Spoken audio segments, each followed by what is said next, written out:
Hi friends, எல்லாம் எப்படி இருக்கீங்க? நல்லா இருக்கீங்களா? ஸோ இன்றைக்கி பாப்பாக்கு நான் லஞ்ச் பாக்ஸ் ரெசிபின்றதை வாங்க பார்க்கலாம். ஸோ இன்றைக்கி அவளுக்கு ரொம்ப ஃபேவரட்டான ஆலு சப்பாத்தி தாங்க பண்ணியிருந்தேன். என்னோட ஸ்டைல் ஆலு சப்பாத்தி எப்படி பண்ணுறதுன்னு வாங்க பார்க்கலாம்.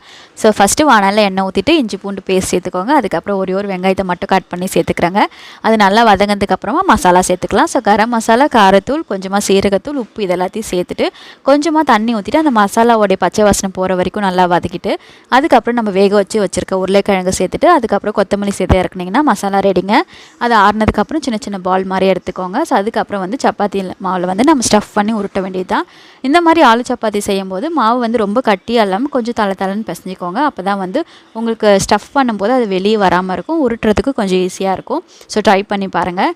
ஸோ லஞ்ச் பாக்ஸ்லாம் பேக் பண்ணிவிட்டு ஸ்நாக்ஸ்க்கு வந்து கொண்டைக்கடலை தாங்க வச்சுருந்தேன். ஸோ அதுக்கப்புறம் பார்த்தீங்கன்னா டிஃபனுக்கு வந்து கருப்பு இட்லி தான் செஞ்சுருந்தேன். ஸோ இன்றைக்கான லஞ்ச் மெனு அவ்வளோதாங்க. ஸோ நெக்ஸ்ட் லஞ்ச் பாக்ஸ் ரெசிபியில் சந்திப்போம். இந்த வீடியோ உங்களுக்கு பிடிச்சா லைக் பண்ணுங்கள், ஷேர் பண்ணுங்கள், கமெண்ட் பண்ணுங்கள்.